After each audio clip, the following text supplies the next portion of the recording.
Good evening one and all. मैं आदित्य दांगी स्वागत करता हूं आपके अपने यूट्यूब चैनल पे। हमने अभी तक 6 क्लास कर ली है हमारी सर्विंग की। ये हमारी 7वीं क्लास है सर्विंग की। और आज का जो टॉपिक हम लोग कवर करने वाले हैं डेट इज रिलेटेड टू कॉम्पॉक्स serving and this is part number 3। ठीक है। तो हमने कल लोकल अट्रैक्शन के बारे में बात करी थी कि बेटा लोकल अट्रैक्शन होता क्या है।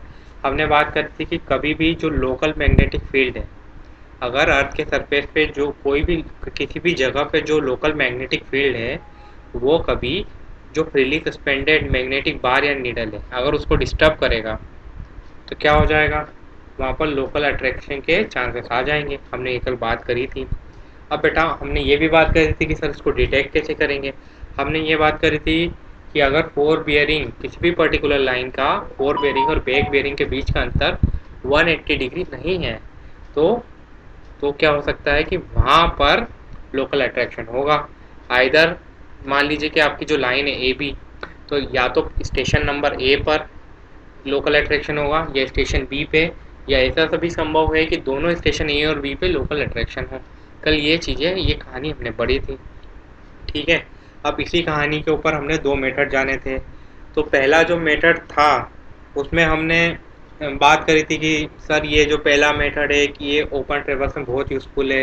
इसमें हम लोग क्या करेंगे, हम लोग ऐसी लाइन के बारे में जानेंगे जिसकी फोर बेरिंग और बैक बेरिंग के बीच में अंतर कितना है बेटा, 180 डिग्री है। ये सारी चीज़ें हमने बात करी थी, है ना। तो आगे बात करते हैं। अब देखो, हम यहाँ पर इस मेथड को मेथड नंबर 1 से सॉल्व करेंगे। ठीक है। तो आइए हम लोग इसको सॉल्व करते हैं। अब इस मेथड में हमने बात करी थी कि जो मेरा स्टेप 1 में था, मुझे क्या देखना है बेटा कि एक पर्टिकुलर लाइन मुझे ढूंढनी है ना। मुझे एक सर्च करनी है एक पर्टिकुलर लाइन जिसमें फोर बेरिंग और बैक बेरिंग उस पर्टिकुलर लाइन का उस पर्टिकुलर लाइन का जो फोर बेरिंग और बैक बेरिंग है उनके बीच में कितना अंतर होगा, 180 डिग्री होगा। हमने ये बात करी थी। तो आइए हम लोग देख लेते हैं। अगर आप देख रहे हैं तो यहाँ आप देखिए लाइन बी सी पे। अब लाइन बी सी पे आप लोग देखोगे तो ये 60 डिग्री और ये है 240 डिग्री, है ना। अब देखो यहाँ पर फोर बियरिंग ऑफ लाइन जो बी सी है बेटा वो है 60 डिग्री, लेकिन जो back bearing of line B C है वो कितना है, 240 डिग्री है। अब आप देख रहे हो कि इनका जो फोर बियरिंग और बैक बियरिंग है इसमें कितने का अंतर आ रहा है, कितने का अंतर आ रहा है, 180 डिग्री का आ रहा है। तो अगर 180 डिग्री का अंतर आ रहा है तो व्हाट आई कैन से कि sir station B and station C are free from local attraction. Free from what, local attraction. ये हमने बात कर ली थी। अब बेटा अगर ये फ्री फ्रॉम लोकल अट्रैक्शन है तो क्या करोगे आप, फ्री फ्रॉम लोकल अट्रैक्शन है तो क्या करोगे, यहाँ से बी और सी से जो भी बियरिंग है, बी और सी स्टेशन से आपने जो भी बियरिंग है नापी है, या इधर फोर बियरिंग या बैक बियरिंग जो भी नापी बेटा, वो क्या होगी, करेक्ट होगी ना, करेक्ट होगी। तो क्या बोल सकता हूँ मैं, बी और सी से। अब सी से तो मैं 125 डिग्री भी नाप रहा हूँ, ये भी सही है। 318 डिग्री बी से नाप रहा हूँ, तो ये वाला बियरिंग भी सही है मेरा, बैक बियरिंग हो गया ये, बैक बेरिंग ऑफ लाइन ए भी। तो आप फिगर के माध्यम से देखिए कि 4 डिग्रीज को, 4 डिफरेंट डिग्रीज की न्यूमेरिकल वैल्यू को मैंने एक सर्कल के माध्यम से इंडिकेट करा है। दिस रीडिंग आर करेक्ट, है ना, क्योंकि station B and C are free from your local attraction. और इनको मैं ध्यान में रखते हुए इनके संदर्भ में मैं इन करेक्ट रीडिंग को करेक्ट करता जाऊंगा बेटा। ठीक है। तो आइए शुरू करते हैं आज का खेल। ठीक है। अब देखिए, हमने बैकग्राउंड स्टोरी पढ़ ली थी। अब देखो यहाँ पर fore bearing of C D कितना है बेटा, आई थिंक मुझे करेक्ट लिख देना चाहिए, correct fore bearing of C D कितना है बेटा, 125 डिग्री है। अब यहाँ से मैं पूछूंगा बेटा कि what is the correct back bearing of C D. तो क्या बोल दोगे आप बच्चे, बोल दोगे कि सर वो बैक बेरिंग होता है फोर बेरिंग प्लस और माइनस 180 डिग्री। पर आपने बोला कि सर फोर बेरिंग तो मेरा यहाँ पर 180 डिग्री से कम है, तो आप प्लस साइन ले लीजिए। तो मैंने बोला ठीक है मैं प्लस साइन ले लेता हूँ। तो मैंने क्या करा, प्लस साइन ले लिया और करेक्ट बैक बेरिंग और लाइन सी डी निकाल ली। अब बेटा 125 डिग्री और 180 डिग्री कितना हो गया, 305 होता है क्या, ठीक है 305 ही होता है। ठीक है, ये हो गया। अब बेटा आगे बढ़ते हैं, है ना।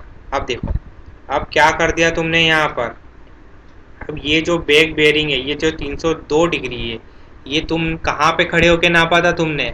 302 डिग्री स्टेशन डी पे खड़े होके नापा था। तो स्टेशन डी पे करेक्शन कितना हो जाएगा? Correction at station D. तो इसी बात पे करेक्शन एट स्टेशन डी निकाल लो आप। कितना हो जाएगा?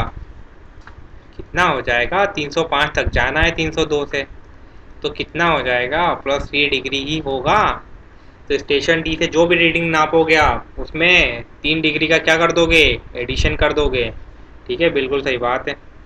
इस प्रकार से आप लोग कर दीजिए। अब यहाँ से मुझे कोई बताएगा कि correct fore bearing at station D कितना होगा? फिर correct fore bearing at station D बता दो। क्या करोगे? +3 डिग्री कर दोगे जो भी वहाँ से बियरिंग है। तो 150 में क्या कर दूंगा? 3 डिग्री का एडिशन कर दूंगा बेटा मैं।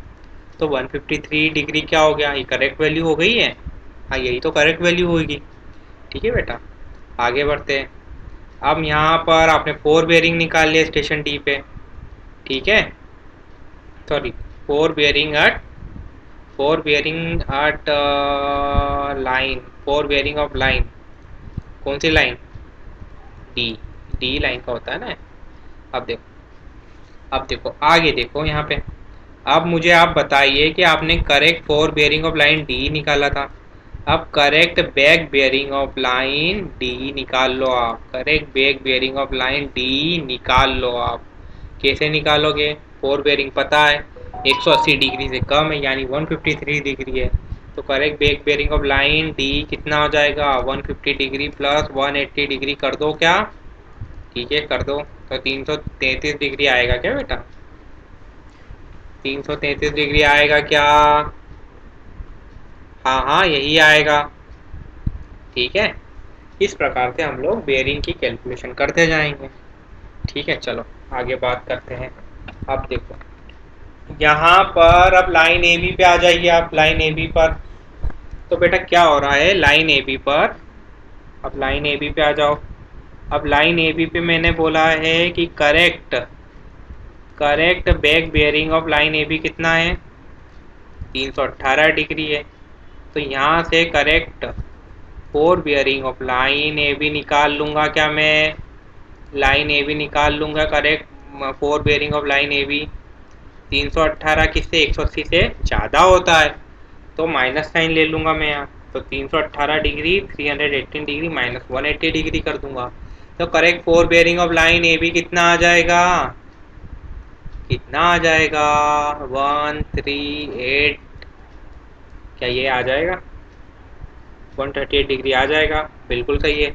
अब बेटा मान लो कि ऑब्जेक्टिव क्वेश्चन रहता तो मैं पूछ लेता कि what is the correction at station. अगर मेरे को ऑब्जेक्टिव क्वेश्चन रहता, केवल इतना पूछता मैं कि करेक्शन एट स्टेशन ए कितना होगा, क्या बोलोगे? मैंने बोला बेटा आपको -2, -3, सी ऑप्शन मैंने दे दिया +3, या डी ऑप्शन मैंने दे दिया नॉन ऑफ दिस। तो बच्चों क्या बोलोगे आप कि सर 140 से 138 पे करना है, आपको -2 करना पड़ेगा। तो ये ऑप्शन आप लोग कर दोगे।